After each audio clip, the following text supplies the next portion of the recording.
Hey you guys, what's up? It's Phil Heath, your 5-time Miss Olympia, and this is my motivation. One of the many goals that I set forth when I started this journey as a bodybuilder was to transform my body from 180 pounds to a 250-pound man. It took a long time. It took roughly under 13 years, and I've been able to accomplish that. One thing I love about bodybuilding and health and fitness world is just the overall well-being. Being able to have a purpose-driven lifestyle that everything that I do has an extreme purpose on how I feel on the inside and how I look on the outside. My preferred training split is a 6 days on, 1 day off schedule. I always try to start the week with leg day. That goes hamstrings first. Later on in the day, do quadriceps and calves. Following that day, I go into chest day. After that, back, shoulders, arms, and then I do a second leg day, and then the whole cycle repeats itself. Sometimes I'll take leg day and then do another leg day from my first day and then do that 3 days later. So I'm usually training legs twice a week. I love doing that because I feel that legs can always be better.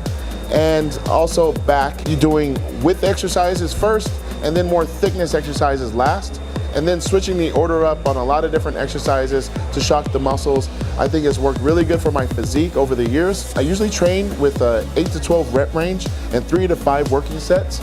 I usually take around less than 2 minutes of resting period time, and that enables me to get a good pump and to sustain that throughout the entire workout. So different principles that I've used, I use the Weider principle, I've done the Mike Messer heavy duty principles, Dorian Yates. I kind of like the Dorian Yates methods sometimes because taking a maximum weight and then trying to accomplish that weight as many times as possible is very, very challenging.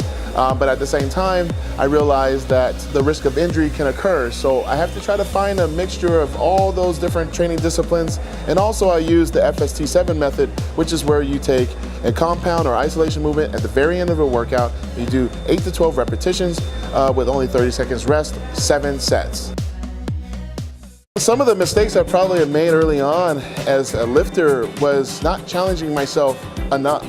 Almost being afraid to put on more pounds on the bar early on, and also realizing that every day I may not get a personal best as far as weights are concerned, but I can get more intense with those weights. So that means that sometimes I'm not going to bench press the entire gym, but that doesn't mean that I can't do more sets of maybe 80% or 90%. I can create big muscles doing that. I've been able to do that without getting injured, and I think that's something that I wish I would have learned early on, because as a youngster, everybody wants to lift the most in the gym, but sometimes the heaviest lifter isn't the best bodybuilder. My typical diet would consist of 6 to 8 meals a day. I'm usually getting 60 to 75 grams of protein per meal. When I wake up in the morning, obviously a glass of water, multivitamins, stuff like that, and then always having some type of oatmeal or cream of rice with egg whites and chicken breast. And then I'll do throughout the day good portion of chicken, steak, and fish as my main protein sources. And then I'll do combinations of different white rice to brown rice to white potato and sweet potato and pasta as my carb sources throughout the day. The goal in my off season is to figure out which combinations work the best for how I'm trying to look, and then come pre-contest, I keep it the same, but then maybe lower the types of carbs as far as the quantity. So instead of having maybe 50 to 75 grams of carbs in my off season, for pre-contest I'll do maybe half of those macronutrients. 3 aspects I believe of having a successful diet is having a plan. You have to write up a plan to stay organized. 2, with being organized, you have to make sure that those proteins are the right proteins. So if you need a high protein diet, that doesn't mean that you're gonna get them from lower protein sources such as beans and lentils. You have to make sure that you're getting protein from the right sources, and then also being consistent. Understanding that you're gonna get maybe a little bit irritable because you're not having as much sugar as you would. So lowering the sugar intake actually helps burning a lot of fat and increasing more muscle mass through high amounts of protein and moderate carbohydrates. I think those are some good tips. And also, always drink enough water, because the water is going to help your body keep its levels right, but also make sure that all those foods that you're ingesting get turned over and absorbed. Without water, your body is going to suffer, not just with your diet, but also how you feel and how you train. Your body needs, you know, we're already comprised of 80% of water already, so if you're not drinking enough water, none of the supplements, none of the exercises, nothing is going to work. One of the many things that keeps me motivated is, for me, I have tons and tons of supporters. I have tons of fans that write and message me, whether it be through Facebook, Instagram, all the social medias, great sponsors, and just the transformations that I've been able to make over the years of taking photos of myself when I first started. That's a lot of motivation. When you first start getting into health and fitness, always take a photo to where your starting point is. And then every month, start taking more photos to kind of give yourself an idea as where your strengths and weaknesses are. Those have enabled me to say, you know what, I don't like how my arms look, so I'm gonna train arms more. Hey, I don't like the way my calves look or my hamstrings look. What do I need to do? Where do I need to find the latest and greatest workout?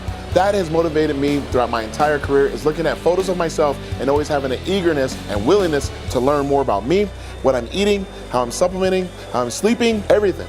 And you know, I would even say doing these interviews, realizing that what I'm saying is going to touch millions of people throughout the world, motivating them to take their bodies to another level. That motivates them, but in turn, when I get to meet them, especially at times at the Power Pro show, they motivate me, saying, hey Phil, you know, we love you, this and that and the other. I'm like, wow, that's so motivating. So when I'm down and I'm not as happy, maybe dieting, I remember when I'm on the cardio machine and I'm struggling, or underneath the squat rack trying to get a couple extra reps, I remember all those messages that I've gotten throughout the year, throughout my career, of people that actually support what I do, because positive energy brings on more energy, and that's what I'm about. For those people that lack motivation, I think they should go to a bodybuilding contest, because of the fact that these men and women have put themselves through strenuous exercise, through weeks, years of training, a whole lifestyle change to go present that in front of judges. Now that doesn't mean that you have to go compete. What it means is that you could recognize, how do they get there? How did they get there?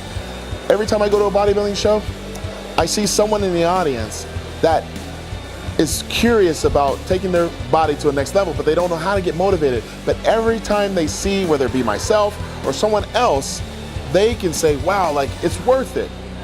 They started at this point and now they're up here on stage looking incredible. I can do that too. So for those people that need motivation, utilize social media, utilize, you know, your different videos that you can see someone that maybe started from the same background as you. For me, I was always trying to look at people that were able to strive for excellence, people that were winning. I always attached myself to people that were champions because I wanted to know what it takes to be a champion. Well, it takes one to know one, and always being able to find a valuable resource with the internet definitely can provide you that added motivation that you will need. Oh, and before I let you go, music. I keep a playlist on my phone every time I go to the gym. For when I'm having a struggling day, I put the headphones on and I tune everything out and I'm super focused. Maybe that'll help you too. Hey guys, thanks for watching. We'll see you soon. Thanks.